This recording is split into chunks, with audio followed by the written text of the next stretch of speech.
that is a loose end again in Boston.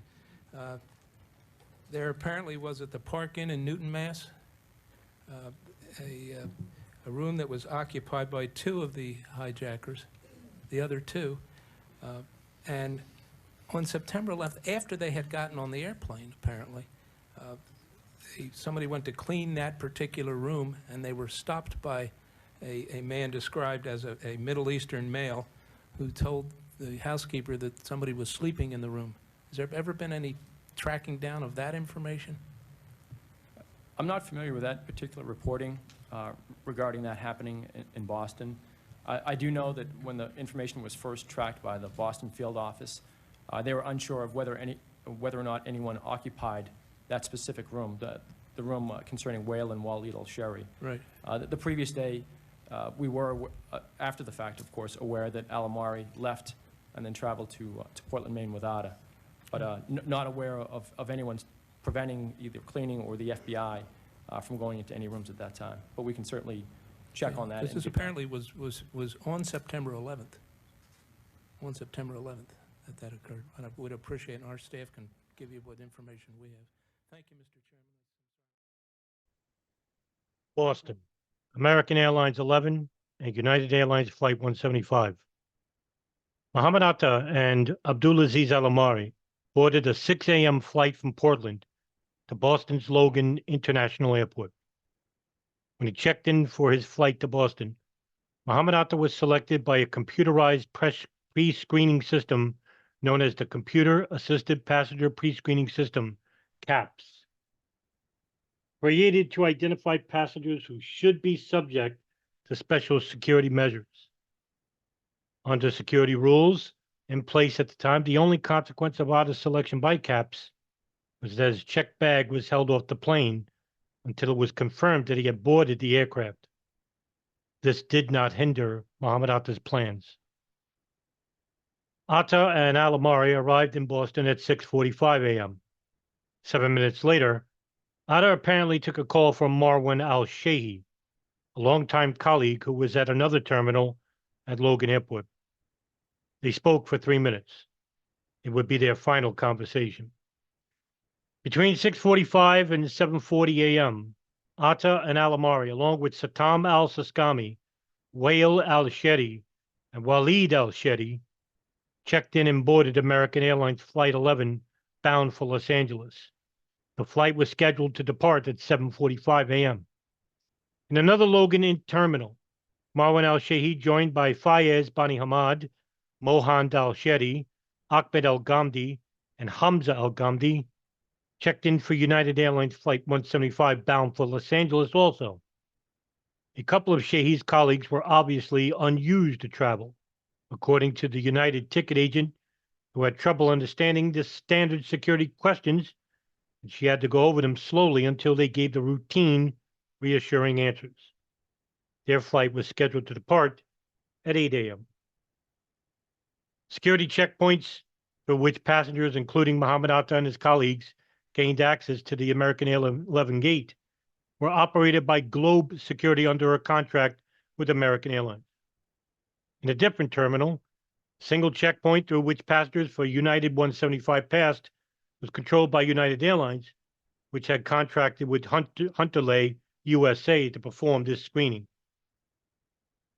In passing through these checkpoints, each of the hijackers would have been screened by a walk-through metal detector calibrated to detect items with at least the metal content of a .22 caliber handgun. Anyone who might have set off the detector would have been screened with a hand wand. The procedure required the screener to identify the metal item or items that caused the alarm. In addition, an X-ray machine would have screened the hijackers' carry-on belongings. Screening was in place to identify and confiscate weapons and other items prohibited from being carried onto a commercial flight. None of the checkpoint supervisors recalled the hijackers or reported anything suspicious regarding their screening. While Atta had been selected by CAPS in Portland, 3 members of the hijacking team, al-Saskami, Whale al-Sherry, and Waleed al-Sherry, were selected in Boston. Their selection affected only the handling of their checked bags, not at the screening at their checkpoint. All 5 men cleared the checkpoint and made their way to the gate for American 11. Atta, Omari, and Saskami took their seats in business class, seats AD, 8G, and 10B respectively. The Shehi brothers had adjacent seats in row 2. Wael El-Shedi in 2A and Walid El-Shedi in 2B in the first class cabin. They boarded American Airlines 11 between 7:31 and 7:40 a.m. The aircraft pushed back from the gate at 7:40 a.m. Shehi and his team, none of whom had been selected by CAPS, boarded United Airlines Flight 175 between 7:23 and 7:28 a.m., with Bani Hamad sitting in 2A, Mohamed Al-Shedi in 2B, Ahmed Al-Shehi in 6C, Hamza Al-Ghamdi in 9C, and Ahmed Al-Ghamdi in 9D. Their aircraft was pushed back from the gate just before 8 a.m. American Airlines 77.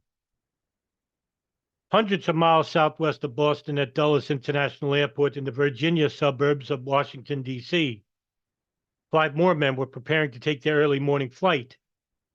At 7:15 a.m., a pair of them, Khalid Al-Midar and Majid Makid, checked in at the American Airlines ticket counter for Flight 77 bound for Los Angeles. Within the next 20 minutes, they would be followed by Hani Hanjour and 2 brothers, Nawaf Al-Hazmi and Salim Al-Hazmi. Hani Hanjour, Khalid Al-Midar, and Majid Makid were flagged by CAPS. The Hazmi brothers were also selected for extra scrutiny by the airline's customer service representative at the check-in counter. He did so because one of the brothers did not have photo identification, nor could he understand English, and because the agent found both of the passengers to be suspicious. The only consequence of their selection was that their checked bags were held off the plane until it was confirmed that they had boarded the aircraft. All 5 hijackers passed through the Maine terminal's West Gate screening checkpoint. United Airlines, which was the responsible air carrier, had contracted out the work to Oregon Bright Security. Checkpoint featured closed-circuit television that recorded all passengers, including the hijackers, as they were screened. At 7:18 a.m., Khalid Al-Midar and Majid Makid entered the security checkpoint. Al-Midar and Makid placed their carry-on bags on the belt at the X-ray machine and proceeded through the first metal detector. Both set off the alarm, and they were directed to a second metal detector. Al-Midar did not trigger the alarm and was permitted through the checkpoint. After Makid set it off, a screener would warn him. He passed this inspection. About 20 minutes later, at 7:35 a.m., another passenger for Flight 77, Hani Hanjour, placed 2 carry-on bags on the X-ray belt in the main terminal's west checkpoint and proceeded without alarm through the metal detector. A short time later, Nawaf and Salim Al-Hazmi entered the same checkpoint. Salim Al-Hazmi cleared the metal detector and was permitted through. Nawaf Al-Hazmi set off the alarms for both the first and second metal detectors, which was then hand-wound before being passed. In addition, his over-the-shoulder carry-on bag was swiped by an explosive trace detector and then passed. The video footage indicates that he was carrying an unidentified item in his back pocket, clipped to its rim. When the local Civil Aviation Security Office at the Federal Aviation Administration later investigated these security screening operations, screeners recalled nothing out of the ordinary. They could not recall that any of the passengers they screened were CAP selectees. We at the Commission asked a screening expert to review the videotape of the hand-wanding, and he found the quality of the screener's work to have been marginal at best. Screeners should have resolved what set off the alarm, and in the case of both Makid and Hazmi, it was clear he did not. 7:50 a.m., Majid Makid and Khalid Al-Midar boarded the flight and were seated in 12A and 12B in coach. Hani Hanjour, assigned to seat 1B in first class, soon followed the Hazmi brothers, who were sitting in 5E, and joined Hanjour in the first class cabin. United Airlines Flight 93. Between 7:03 and 7:39 a.m., Saeed Al-Ghamdi, Ahmed Al-Nami, Ahmed Al-Haznawi, and Ziad Jara checked in at the United Airlines ticket counter for Flight 93 going to Los Angeles. 2 checked bags, 2 did not. Al-Haznawi was selected by CAPS. His check bag was screened for explosives and then loaded on the plane. And gonna stop right here for a minute because there's a mistake, as a mistake on the 9/11 Commission's part. Plane was not heading to Los Angeles; it was going to San Francisco. Back to chapter 8.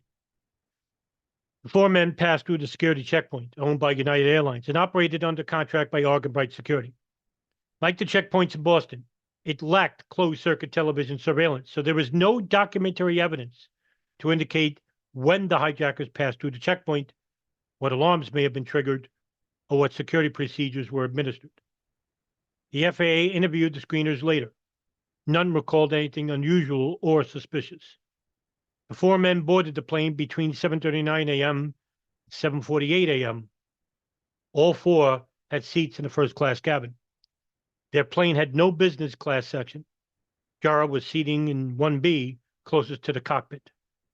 Ahmed El-Nami was in 3C, Saeed Al-Ghamdi in 3D, and Ahmed Al-Hasnawi in 6B. The 19 men were aboard 4 transcontinental flights. They were planning to hijack these planes and turn them into large guided missiles loaded up with 11,400 gallons of jet fuel. By 8 a.m. on the morning of Tuesday, September 11, 2001, they had defeated all the security layers that America's civil aviation security system then had in place to prevent a hijacking.